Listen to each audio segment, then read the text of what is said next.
Groundhog Day Dogman. Dear Scary Stories NYC. I'd like to tell you a Dogman story I heard each winter when I was a child. And then I'd like to tell you my sister's Dogman encounter story from about 2 years ago. I see connections between the two of them, and I'd like to know if you agree or if you think I'm imagining things. First, I'll tell you the old stuff, and then I'll go through what my sister says happened to her in early 2020.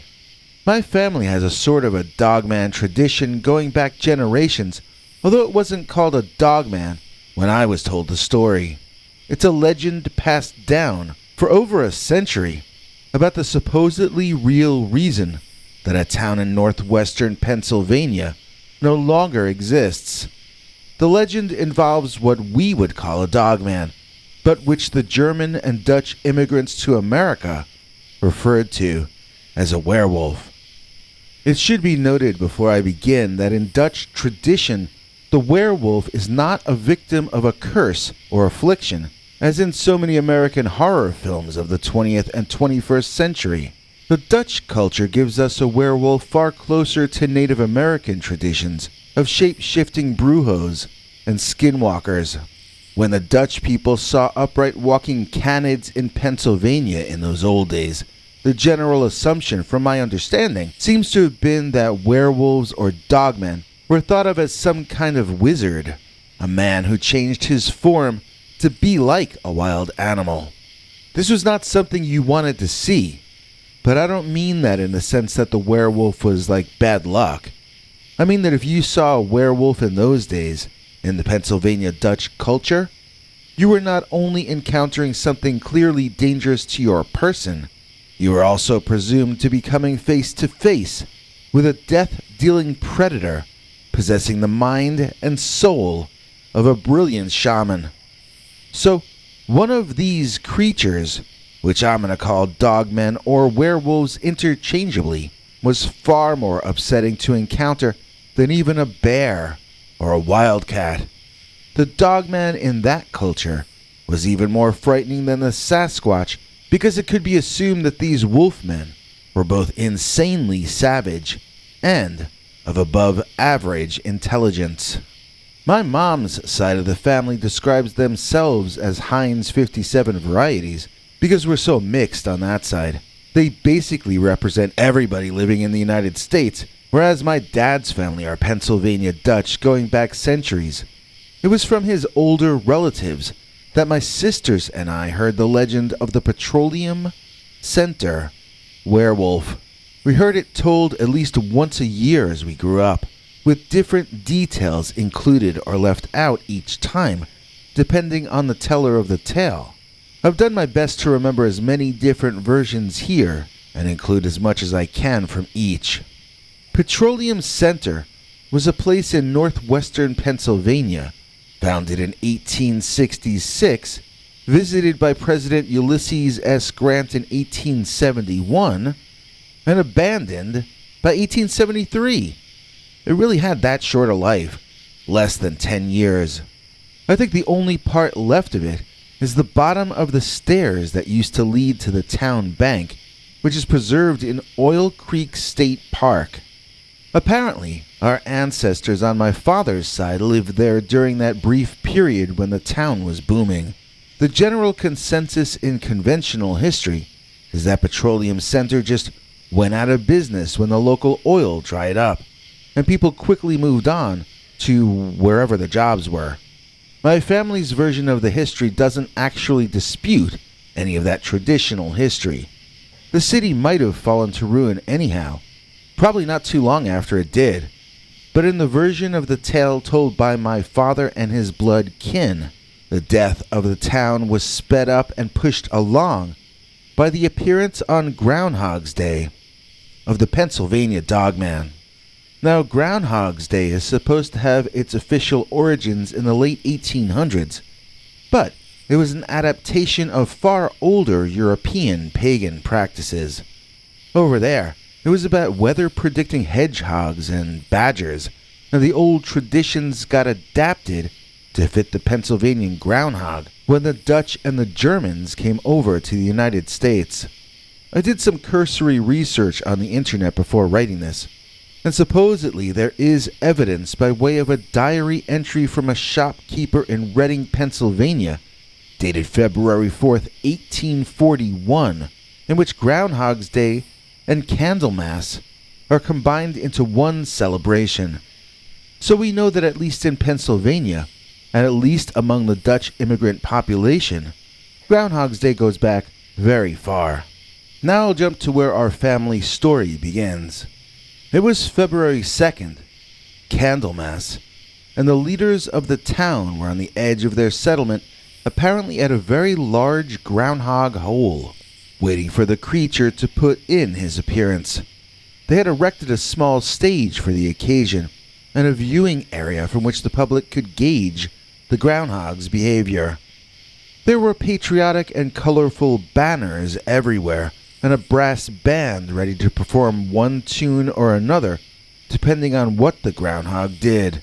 If the creature saw his shadow and jumped back inside the hole, then there would be 6 more weeks of winter. If, however, he chose to emerge fully from his hole, then the winter was over, I guess, or however it goes. You probably know it better than I do, even though I grew up in Pennsylvania, hearing this same story from different older relatives from Dad's side of the family each January and February. Now, supposedly, we're talking about the last time Groundhog's Day was ever celebrated in that town, so I guess this would be 1873, since that's the year the residents all abandoned the area. As I had mentioned, the town had been running out of money anyway, and some people had already left. I suppose the story I'm about to relate to you would have been the last straw. There's one thing I noticed from a young age about this story, no matter which of our relatives was the one relating it. When the story talks about the Dogman as a wise but evil wizard who chose to take the form of the werewolf, it never backs that supposition up with any evidence. There are no episodes where a transformation from wizard to werewolf is described, and there are no points in the legend where the Dogman speaks or in any way betrays a human level of intelligence. The Dogman is assumed to be a shape-shifting werewolf simply because these people came to America with a long and solid history of werewolves in their folklore. It is my supposition that when they thought they were dealing with a shape-shifting werewolf brujo, they were quite possibly only encountering a local species of North American upright walking wolves or canines. The story is set too far back in time for me to prove my case, but please, as you listen, entertain this notion in your head. So, all of the town that was left after the recent economic downturn of Petroleum Center, PA, was there around the large hole identified as the home of their local star groundhog. I do not know the name of the groundhog, if they even gave him a name at all back in those days as they do nowadays. But let's call him Petroleum Center Phil. I know the hole must have been a big one, far larger than a typical gopher hole, and you'll see what I'm talking about in a moment. So dig, if you will, this picture. You're back in 1873, and your town is on the brink of collapse. You've gathered early in the morning to watch a rodent's reaction to the sunrise, and this year, you're actually far more emotionally invested in the result than usual. You're beginning to think it's time to move, even though you never planned to leave this place, and you don't have any good ideas of where to move to. So, you're tense even before walking through the freezing cold night to the edge of town to stare at the groundhog and watch the future being foretold. So, I bet it was the most suspenseful morning in the lives of those people as they stood in the dark, waiting for the sun to rise a little higher and giving speeches in the meantime. And then, a hush fell upon everyone gathered as there was something crawling up the 3 or 4 foot wide hole in the ground before them. The little groundhog poked its cute head up out of the ground and cast a shadow across the dirt. Then the little woodland creature pounced up higher, standing up and watching its shadow grow longer on the ground in front of him. He had not retreated yet, and the anticipation in the gathered crowd thickened and nearly became solid and palpable. Everyone willed that little animal to come on out and save their town for another year. Everyone prayed for some rodent salvation. And then there was an odd rumble in the ground, and the crowd gasped and moved quickly away from the stage, from the stands, and from the hole in the earth. Up through that cavity emerged another furry woodland creature, this one far larger than even the largest groundhog that has ever been born. This beast was covered in fur, and yet stood upright like a man, but far taller. Usually they would tell us that he was the size of a bear, or they would say larger than a bear, so we have to presume that we're talking about an animal somewhere between 7 and 11 feet tall. I would always wonder how large that groundhog hole had to be for something larger than a heavyweight boxer to have climbed out of it. Nevertheless, that part of the story is basically the entire point of telling the story in the first place, so I guess we have to take it at face value. The way it always went, no matter which relative was telling the story, was that the werewolf or dogman rose up behind the groundhog, unnerving the villagers.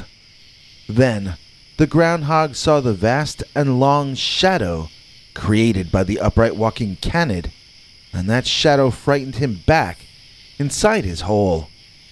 To add insult to injury, the dogman ran after the townsfolk, eating them for lunch and otherwise disrupting their ability to escape.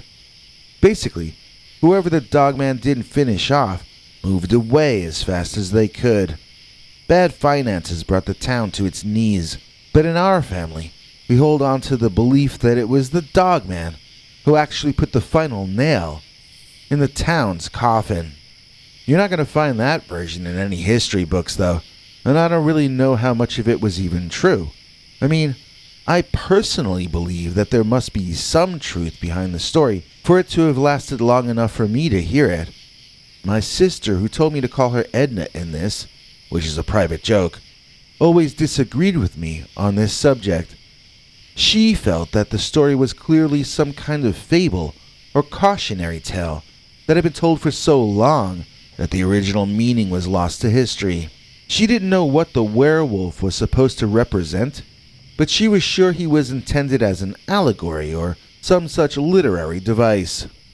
Well, Edna doesn't feel that way any longer, and that's because in early 2020, she had her own sighting of the Dogman, and it was pretty close to the former location of Petroleum Center, the town in our family legend.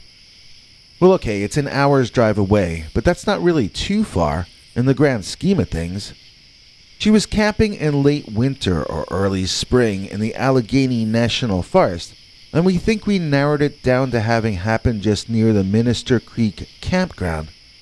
Minister Creek has a scenic overlook dangling off the edge of a mountain where you can see for miles and miles and miles. My sister Edna and her husband had climbed up there and were enjoying the incredible view as they realized the sun was beginning to set and they'd better find their way back to camp.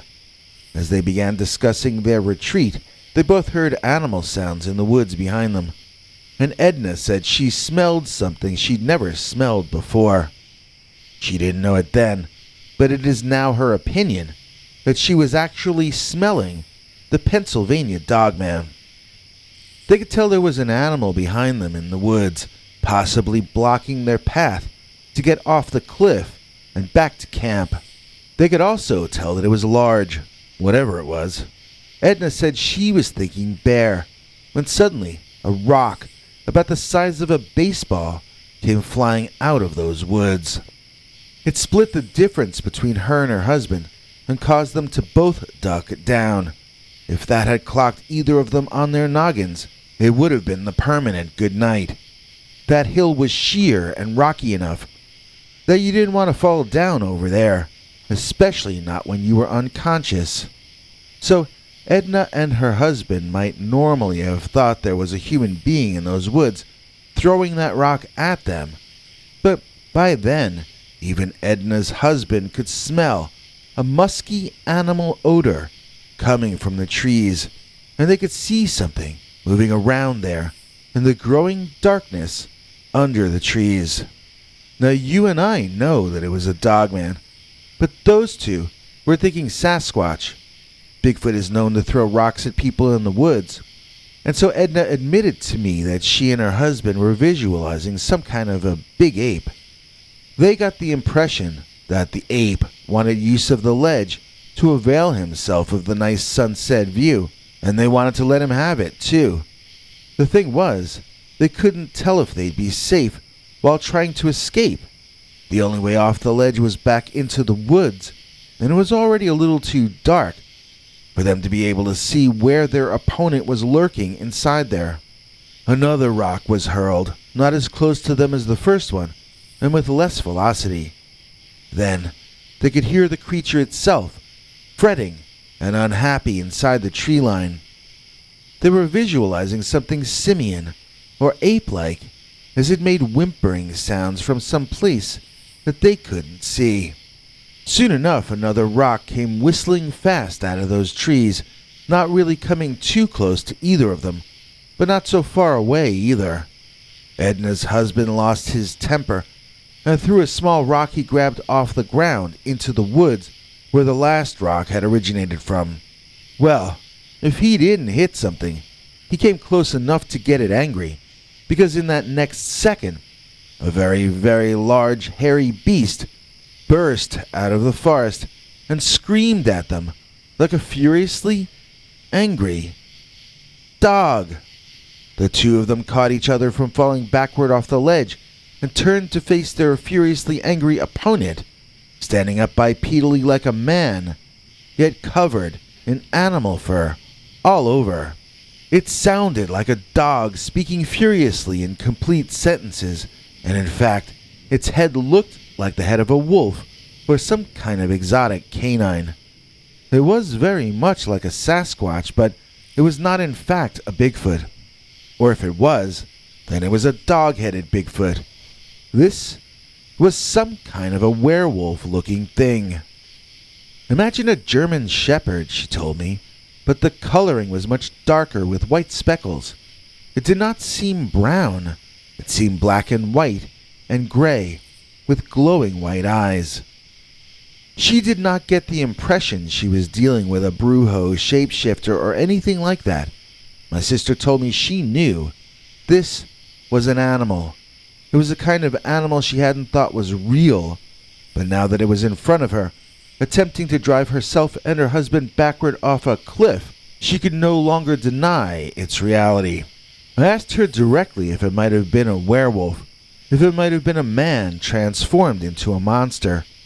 She told me that if the creature she was facing that evening ever had any humanity in it, that quality had long since faded into savagery. To Edna, this was not a monster in that sense. To her and her husband, this was a wild animal, a very turf-oriented wild animal that wanted them off its turf. At that point in time, Edna told me she didn't know what to do and felt as though all hope were lost. All she wanted to do was leave, and yet this upright walking canid was viciously spitting and snarling and disallowing them from doing what it clearly wanted them to do. Edna looked down the hillside and contemplated trying to make the jump. Maybe it might not be too bad, she was starting to think. That was when her husband started screaming like a lunatic. He was screaming for help, basically, but in a manic fashion. His cries echoed below and all around, and Edna cringed. If she had to have her life ended while she was still young, did she have to go with a screaming and ranting husband too? Well, as it turned out, there was a park ranger on his way to the cliffside view to escort any stragglers back down off the mountain. He heard Edna's husband's little freakout and he was able to sneak up behind the Dogman. Firing his pistol once into the air, the ranger succeeded in redirecting the creature's attention away from attack and toward escape. Edna said that even with her ears still ringing, she could hear the Dogman making his escape through the forested hillside. The ranger escorted them to safety as the two spoke excitedly about what had just happened. They peppered that ranger with questions, as they could tell this was not his first rodeo with the Dogman. Through all of it, the park ranger dude kept his trap shut. Then at the end, he gave them some kind of speech about their bear sighting. He had seen it himself and he knew it was not a bear, yet the ranger was telling Edna and her husband that the Dogman they saw was not a Dogman at all. So I would like to conclude this by telling you that my sister, her husband, and I all agree that the Dogman they saw was the same kind of creature spoken about as a werewolf in the old family legend about Petroleum Center. The thing is, I can't make that claim. My sister claims she's still on the fence about what happened, or that maybe she did see a bear. Maybe it was a bear with mange. Her husband has ceased speaking about it entirely and wanted me to leave him out of all this. The more time passes from the original sighting, the less they want to admit that it really happened. Or at least, so it seems. As for me, I know what I think. I think that my sister Edna and her husband almost had their lives ended by a descendant of the Groundhog Day Dogman. Thanks to Betty Eubanks, we got it made. She just got a membership upgrade. Please thank today's executive producer Betty Eubanks for making this episode possible. Betty just upgraded to our $7 membership, which means she gets to see an episode each week in advance of the general public. She also gets our weekly secret uncensored Sunday stories and access to our over 21 hours of secret uncensored Dogman stories, all too wild to run on this channel. And you can get these perks too by either joining our PayPal subscribers club at peterbernard.com or by doing what Betty Eubanks did and clicking the join button under this or any of our videos. And now here's internationally famous TV spokesdog Henry Lee Dogman to fill in the rest of the deets. Hank? Thanks for watching till the end. If you liked what you saw, please consider clicking like on the video or sharing it with your friends and family that you think might also be interested. If you would like to see more of our work, please consider subscribing and hitting that bell icon next to the subscribe button so that YouTube will alert you when we put out a new video. To become a channel member and gain access to our special perks, you can click that join link under each of our videos. Another option is to join our PayPal subscribers club at peterbernard.com. You can join for as little as 99 cents on YouTube or $1.50 at peterbernard.com, and that gains you access to our weekly secret uncensored episodes. If you'd like to see our 21 hours of archives of uncensored Dogman stories, then please join at the $3 level or above. To get to watch our shows in advance of the public, please join at our $10 level. That gets you all the perks. If you join our channel memberships, you need to check our community page here on YouTube in order to get the links to the secret videos and other perks. If you're in the PayPal subscribers club, Peter will email you all the news and links himself. Once joining the PayPal club, which is Peter's homemade club, please give him a chance to see that you've joined and to compose you a personal welcome email, as none of that is automated. But whichever you join, we'll name you an executive producer for the next available episode.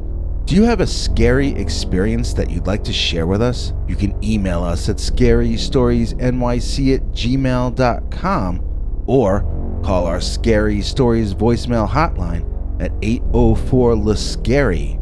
That's 804-537-2279.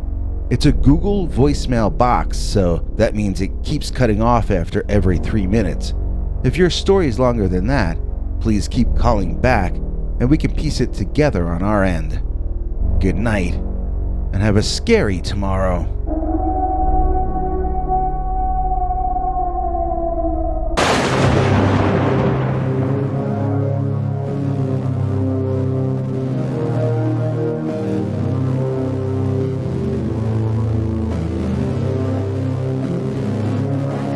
Come back for more scary stories.